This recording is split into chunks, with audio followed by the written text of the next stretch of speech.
नमस्कार, मैं विपुल सिंह स्वागत करता हूं आप सभी का हमारे इस YouTube प्लेटफॉर्म स्टडी कैपिटल पर।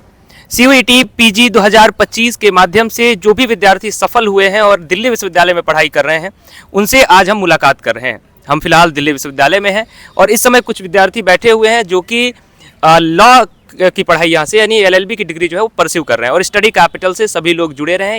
यहाँ के माध्यम से जुड़ करके इन्होंने तैयारी की और अपनी यात्रा को कंप्लीट किया, दिल्ली विश्वविद्यालय तक पहुँचे।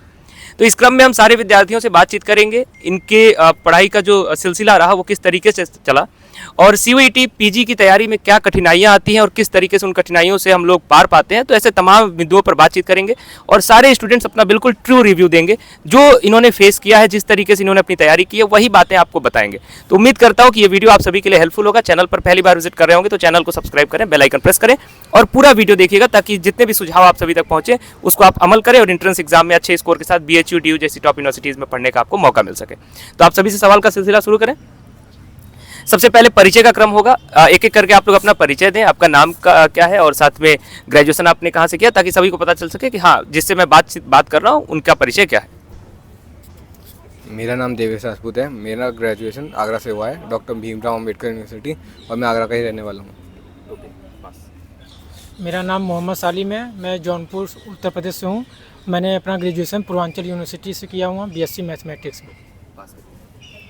हेलो, मैं सचिन कन्नौजिया हूँ, अपना ग्रेजुएशन पूर्वांचल यूनिवर्सिटी से किया हूँ। मैं देवरिया से रहने वाला हूँ। अभी वर्तमान में LLB कर रहा हूँ कैंपस लॉ सेंटर से। Hello, my name is Puingam Kunyak. I'm from Nagaland. I graduated from Sazali College, Jotsuma, Kohima, Nagaland. मेरा नाम नमन है और मैं झुंझुनू राजस्थान की रहने वाली हूँ और मेरी पढ़ाई भी राजस्थान से ही हुई है। तो आपने परिचय का जो क्रम है वो जान लिया। सभी लोग किसी न किसी अदर विश्वविद्यालय से आए हैं, अलग अलग विश्वविद्यालयों से आए हैं और यहाँ पर दिल्ली विश्वविद्यालय से LLB परस्यू कर रहे हैं। अब एक एक करके हम सवालों पर चलेंगे। सवाल सबसे पहला जो हमारा होगा वो एंट्रेंस एग्जाम की तैयारी से होगा, है ना। नमन, मैं आपसे ही शुरू करता हूँ। जो एंट्रेंस एग्जाम की तैयारी है उसको कितना पहले टाइम दिया जाए? जैसे बच्चे जो तैयारी करने के लिए पहले जा रहे हैं उनके मन में यही सवाल होगा कि किस समय से तैयारी शुरू कर दूँ तो एंट्रेंस एग्जाम अच्छे स्कोर के साथ अच्छी यूनिवर्सिटी में एडमिशन मिल जाएगा LLB में। सर, मैंने दिसंबर में मैंने स्टार्ट किया था, 10 दिसंबर से। और फिर रेगुलर मार्च तक, जब तक आपकी मैराथन क्लासेस जितनी भी थी ना वो सारी मैंने ली। एग्जाम, हाँ। Okay. I too started my preparation in mid-December. I was scrolling through YouTube and I found Study Capital. Study Capital ने बहुत help किया था. My study routine was like helpful because of Study Capital and it has really helped me to get good marks for DU LLB. Okay. मैंने अपना कुछ नवंबर में start किया था, पर दिसंबर में मेरे वो सेमेस्टर एग्ज़ाम थे, इसलिए मेरा दिसंबर पूरा चला गया था सेमेस्टर एग्ज़ाम्स में। तो मैंने जनवरी से फोकस करना चालू किया। पूरा जो मैराथन जो क्लास, रिवीजन क्लास और पेड क्लासेस थी उनको सबको देखा, एक बार रिवाइज किया और प्रैक्टिस किया जो सर ने सिखाया था। मैंने ग्रेजुएशन के दौरान, मैंने 3 साल ग्रेजुएशन किया था, उसी के दौरान मैंने तैयारी कर रहा था।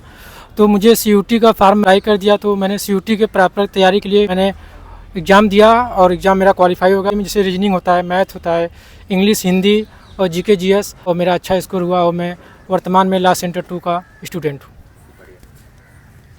मैंने अपनी तैयारी नवंबर से स्टार्ट ही किया था। बाकी चीज़ें क्लासेस यूट्यूब से भी, स्टडी कैपिटल से लिया था। लगभग 4-5 महीने में उन्होंने पूरा बेसिक से लेकर एडवांस तक क्लियर कराया था। ओके। तो जैसा कि आप सभी ने देखा कि एवरेज जो तैयारी का समय है वो 3 महीने से लेकर के 5 महीने के बीच में लगता है। अब आप सभी लोगों से, चूंकि आप इनके सीनियर्स हैं जो तैयारी कर रहे हैं, उनको आप गाइड करने यहाँ पर बैठे हुए हो, तो अब एग्जाम के अगर जब नेक्स्ट पेज में हम आते हैं तो क्लियर हो गया कि कितना समय हमें देना चाहिए तैयारी को लेकर के। तो बच्चों के मन में आता है कि LLB का जो पेपर कोड है वो ऐसा है कि उसमें सारी चीज़ें, भाई मैथ्स भी है, रीजनिंग भी है, GK GS भी है, उसमें भी कई पार्ट्स हैं, लैंग्वेज भी है। तो क्या इसके लिए कोई स्पेसिफिक आप लोग बुक प्रेफर करते हो या अपनी पढ़ाई की क्या स्ट्रेटजी रहती है, एक एक करके बताइएगा। स्पेसिफिक बुक तो मैंने कोई प्रेफर नहीं की, जो आप लोगों के नोट्स थे उन्हीं से ही मैंने किया और 100% मिला भी मुझे। बुक्स में ज़्यादा डीप नहीं जाना चाहिए, बस नॉर्मल बुक्स प्रेफर नहीं करनी चाहिए, क्योंकि सिलेबस को फॉलो करना है तो किताबों में बहुत अथाह भंडार है। हाँ। और शायद एग्जाम तक थोड़ी दिक्कत आएगी। कुछ चीज़ें तो सिलेबस में जो है वो आती नहीं है एग्जाम में। ओके। लीगल टर्म जैसे है। हाँ, ये सच्चाई है और बहुत बारी बच्चे परेशान होते हैं जब एलएलबी के कोर्सेज में जुड़ते हैं तो उनका ये कहना होता है कि सर लीगल नहीं पढ़ाया जा रहा है, लीगल नहीं पढ़ाया जा रहा है। मैं आपको बता दूं कि लीगल का पोर्शन COQP 11 में नहीं आता है। शायद एक सवाल आ जाए, वो भी पॉलिटी से रिलेट करके आता है, लीगल का डायरेक्ट सवाल कोई नहीं आता है। आपका जो मेंटर्स ने बताया था वो I followed the routine as the mentors have guided us. I attended all the classes regularly from the day I joined, and I also attended mock tests. When whatever the mentors have taught, I did according to that, and इसलिए like मेरा अच्छे से हो गया. Okay, बढ़िया। आप लोग बताएं। जो क्लासेस रेगुलरली हो रही हैं उन्हें अटेंड करना है बस, और मॉक टेस्ट वगैरह देते रहना है बीच बीच में। और अगर तुम्हें लग रहा है तुम्हारा कोई एरिया स्ट्रॉन्ग नहीं है तो उस पर काम करना है बस। जैसे मैंने वर्तमान में LLB कर रहा हूँ तो LLB का पेपर कोड आता है COQP 11। तो इसमें पहले सिलेबस 75 क्वेश्चन होता है इसमें एग्ज़ाम में। तो इसमें सिलेबस के अकॉर्डिंग अपना पहले सिलेबस कंप्लीट करिए, एंड सिलेबस कंप्लीट करने के बाद देन मार्क टेस्ट स्टार्ट करिए। एंड मेरे हिसाब सफिशिएंट 6 महीने तैयारी में आपका COT एग्ज़ाम 100% क्लियर हो जाएगा। मैंने यूट्यूब से कुछ क्लासेस लेकर अपना सिलेबस पूरा किया था। उसके अलावा फिर जो नोट्स सर लोग प्रोवाइड करते थे उसी को रिपीट किया था और मॉक टेस्ट दिया था। इतना में मतलब COT में स्कोर सही आ गया था। ओके, बढ़िया। तो अभी आपने देखा कि अगर हम किताबों की बात करें तो किसी ने भी किसी ऐसे बुक को नहीं प्रेफर किया है, बट क्योंकि ये एक जनरल पेपर है COQP 11 का, तो आपको एक पैटर्न पकड़ के चलना पड़ेगा, क्योंकि आप सिलेबस को और पैटर्न को नहीं समझ पाओगे तो थोड़ी आपको परेशानी होगी। अगला क्वेश्चन मेरा एक साथ ही होगा आप सभी के लिए, PYQs का और मॉक टेस्ट का। PYQ से हमें ये समझ में आता है भाई कि पेपर किस तरीके का है, पैटर्न हमें पकड़ना है, क्योंकि GK GS है तो कहाँ से सवाल पूछ रहा है, मैथ्स रीजनिंग है तो सवाल कहाँ से पूछ रहा है और किस लेवल तक का पूछ रहा है, तो इसके लिए जरूरी हो जाता है PYQ। सेकंड, एग्जाम से पहले जरूरी हो जाता है प्रैक्टिस करना मॉक टेस्ट के माध्यम से। तो इसकी उपयोगिता क्या है बच्चों के लिए और आपको कितना उपयोगी लगा था ये? मॉक टेस्ट सर मैंने दिया ही नहीं था। ओके। PYQ मैंने चेक किए थे, वो मतलब उससे आइडिया लग जाता है कि ऐसे ऐसे क्वेश्चन आएंगे, क्योंकि लास्ट टाइम था। मॉक टेस्ट के इंपॉर्टेंस आप बता दीजिएगा, ऐसा ना लगे कि हर कोई देना छोड़ दे। होता है, मैंने लास्ट में करा तो वो संस्कार सर ने कहा, मतलब सर ने बोला कि आपको ज्यादा वो लग रहा है ना तो आप मत दो बस। अच्छा, ज्यादा डरो नहीं इसलिए। डरो नहीं इसलिए। ओके। Study capital का mock test like when I first tried it वो बहुत difficult था, पर एग्ज़ाम में इतना difficult तो नहीं आता। mock test I request the juniors to give because it really helps us to get the insight from what they are going to what is going to come for exam, or like when I first prepared मेरा preparation और strong किया mock test के लिए mock test से। Mock test important है क्योंकि उससे हमारा टाइम मैनेजमेंट पता लग जाता है हमें कि हमारे कौन सा एरिया स्ट्रांग है, कौन से में कम टाइम लग रहा है, कौन से में ज़्यादा लग रहा है, किस पे वर्क करना चाहिए। और एग्ज़ाम का पेपर का पैटर्न तो वो पता लगता ही है, और एक एक्सपीरियंस हो जाता है prior to main examination. Mark test बहुत महत्वपूर्ण भूमिका निभाता है, क्योंकि मार्क टेस्ट में स्पीड, टाइम मैनेजमेंट और उसमें जो भी गलती हुई उसको सुधारा जा सकता है। सिलेबस कंप्लीट के बाद मुझे लगता है मार्क टेस्ट ही सबसे ज़्यादा इम्पॉर्टेंट रोल अदा करता है पेपर में।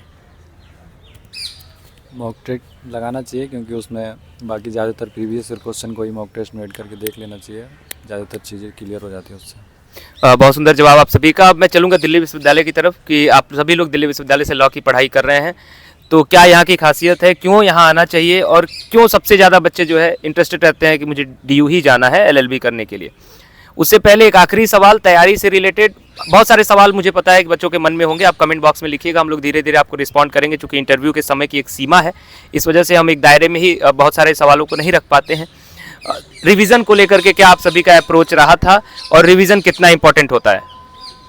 रिवीजन सबसे मेन इंपॉर्टेंट रिवीजन ही है। हम जितना रिवीजन करेंगे उतना बेटर रहेगा, क्योंकि अगर रिवीजन नहीं करेंगे तो फिर आगे बढ़ते रहेंगे, वो पीछे वाला क्लियर हो जाएगा। रिवीजन क्या डेली करना चाहिए या वीकली करना चाहिए, लास्ट में आखिरी जब नहीं, अगर डेली में टाइम मिला, मुझे डेली में मिलता था तो मैं करती थी, जैसे सुबह क्लासेस होती थी तो शाम को मैं करती थी। बढ़िया।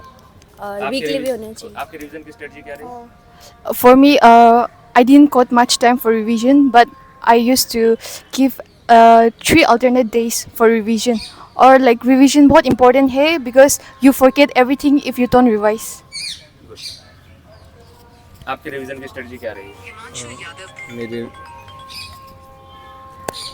मेरी रिवीजन की स्ट्रेटजी ऐसी थी कुछ। हेलो, हाँ कि जो जैसे जीके इंग्लिश वगैरह तो थियोरेटिकल पोर्शन थे, उनको रिवाइज करने की ज़रूरत ज़्यादा होती है, क्योंकि तो मैथमेटिक्स और रीजनिंग वगैरह है उनको इतना रिवाइज करने की जरूरत नहीं पड़ती। उसमें कॉन्सेप्ट एक बार आ गया तो फिर बस थोड़ा प्रैक्टिस से आ जाता है, पर रिवीजन की ज़रूरत जीके में बहुत पड़ती है, क्योंकि जीके का पता नहीं कौन सा कहाँ से आ जाएगा। इतना सर एनालाइज कर लेते हैं वैसे तो, पर तब भी रिवीजन की ज़रूरत जीके में ज़्यादा पड़ती है, और कंप्यूटर बहुत इंपॉर्टेंट है। ओके, बस रिवीजन हमें डेली करना चाहिए, क्योंकि रिवीजन से ही मतलब कम सिलेबस कंप्लीट करने के बाद उसी को बार बार रिवाइज करना चाहिए, क्योंकि अगर आप नया टॉपिक पढ़ेंगे तो पिछला भूल जाएंगे। इसलिए मेरा कहना यह है कि जो सिलेबस कंप्लीट करें उसी को बार बार पढ़ें और मार्क टेस्ट लगाएं और आपका CUT पेपर क्वालिफाई हो जाएगा। ऐसा कोई बड़ी बात नहीं है कि CUT क्वालिफाई नहीं होता है, CUT आराम से क्वालिफाई हो जाएगा। बस आप अपना सिलेबस कंप्लीट करें, देन रिविजन करें, देन मार्क टेस्ट करें, एंड 6 मंथ में आपका CUT एग्ज़ाम से क्वालिफाई हो जाएगा। रिवीजन तो बहुत ही ज़रूरी है देखा जाता है, लेकिन कंटेंट आपके पास एक बेहतरीन होना चाहिए जिसको रिवीजन के लास्ट टाइम में ज़्यादा ही हेल्पफुल होता है। तो अभी हमने बात किया CUET PG की कंप्लीट तैयारी के बारे में। आप तैयारी अगर हमारे साथ जुड़ेंगे तो आपको सारे प्रोसीजर्स स्क्रीन पर दिखेंगे, उसके थ्रू आप हमसे जुड़ सकते हो। आप विशेष तौर पर मैं ये कहूँगा कि अगर आप हमारे कोर्सेज में नहीं भी जुड़े हो तो आप एटलीस्ट यूट्यूब की जो क्लासेज हैं उन क्लासेस को आप जरूर करिए, क्योंकि बिल्कुल फ्री ऑफ कॉस्ट है। बाकी मॉक टेस्ट वगैरह के लिए आप ऐप पर विजिट कर सकते हो। लास्ट क्वेश्चन मेरा होगा दिल्ली विश्वविद्यालय के कैंपस के बारे में, एक रिमार्क शॉर्ट में लेकिन बढ़िया ढंग से अपने कैंपस के लिए, दिल्ली विश्वविद्यालय के लिए भी है और लॉ कॉलेज के लिए भी, दोनों के लिए आप लोगों का रिमार्क मैं चाहूँगा। एक तो ये सेंट्रल यूनिवर्सिटी सबसे बड़ी और जानी मानी, और लॉ सेंटर में जितने भी हमारे चीफ जस्टिस हैं, जजेस हैं, वो यहीं से निकले हुए। लाभ मिलता है इसका? हाँ सर, मिलता है लाभ। मतलब इंटर्नशिप वगैरह के लिए, और मतलब ऐसे बोलते हैं ना कि हाँ आप कहाँ से, हम दिल्ली यूनिवर्सिटी लॉ सेंटर से आए हैं, तो बहुत ज़्यादा रिस्पेक्ट मिलती है। और आप बोलो। CLC, the reason for me to join CLC was because of the faculty. CLC का faculty professors बहुत अच्छा है, and you get a very larger scope if you study here, and the environment as a whole is very good. Delhi मतलब ये जो faculty of law है, मैं law centre 2 से हूँ, तो लॉ सेंटर 2 में सीनियर्स बहुत फ्रेंडली है, इंटर्नशिप के ऑप्शंस बहुत होते हैं, टीचर्स फ्रेंडली होते हैं। मतलब आपको कुछ क्लास में समझ में नहीं आया तो आप टीचर जाके पर्सनली पूछ लीजिए, वो बता देंगे, कभी मना नहीं करते। और इसके यहाँ का स्टडी का माहौल बहुत बढ़िया है, और यहाँ जैसे कि बताया चीफ जस्टिस वगैरह बहुत हैं यहाँ से, तो उनका भी फ़ायदा होता है। जैसे कि अभी हमारा ओरिएंटेशन हुआ था तो उसमें सुप्रीम कोर्ट के जज आए थे, उन्होंने अपना एक्सपीरियंस शेयर किया, तो उसके एक्सपीरियंस हम मोटिवेट भी हुए और हमें पता भी चला कि क्या करना है क्या नहीं करना। मैं LC2 का स्टूडेंट हूँ, तो जिस दिन मेरा फर्स्ट क्लास था 1 अगस्त 2025, तो 1 अगस्त मैंने जब क्लास अटेंड करने गया तो सीनियर्स बहुत अच्छे से गाइड कर रहे थे। यहाँ के सीनियर काबिल तारीफ़ लोग हैं, और यहाँ का मूड कोर्ट सोसाइटी बहुत ज़्यादा एक्टिव है, और यहाँ का इंफ्रास्ट्रक्चर भी अच्छा है।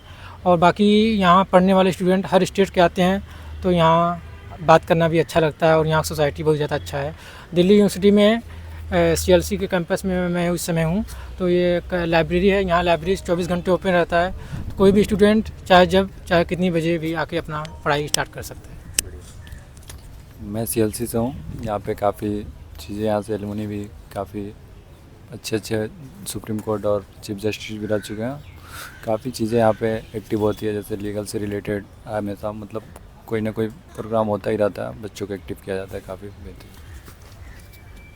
तो अभी हम बातचीत कर रहे थे दिल्ली विश्वविद्यालय के ऐसे स्टूडेंट से जो लॉ की पढ़ाई कर रहे हैं, यानी LLB की पढ़ाई कर रहे हैं CLC, LC1 या LC2 में। मैं आपको बता दूं कि ये हमारा कोई पहला और आखिरी इंटरव्यू नहीं है दिल्ली विश्वविद्यालय के लॉ के विद्यार्थियों के साथ। अन्य भी विद्यार्थी हैं जिनके इंटरव्यू की सीरीज आप सभी तक पहुंचेगी, तो चैनल के साथ आप जुड़े रहिएगा। और किसी भी प्रकार का गाइडेंस आपको चाहिए लॉ से रिलेटेड या फिर किसी भी CUET PG के किसी भी सब्जेक्ट से रिलेटेड, तो आप हमें बेझिझक हमारे कॉन्टैक्ट नंबर पर कॉन्टैक्ट कर सकते हैं। अगर आपको PYQ चाहिए तो PYQs आप हमसे ले सकते हैं। जैसे भी आपको अपनी तैयारी बेहतर ढंग से आगे लेकर के चलनी है आप चलें, और हमारी शुभकामनाएं आप सभी के साथ है। और आप सभी को बहुत बहुत धन्यवाद हमारे इस इंटरव्यू में जुड़ने के लिए, और हम इसी तरीके से आप सभी तक सहयोग पहुँचाते रहेंगे। तब तक के लिए इस वीडियो में इतना ही। वीडियो को लाइक करिएगा और शेयर करिएगा। बहुत बहुत धन्यवाद। नमस्कार।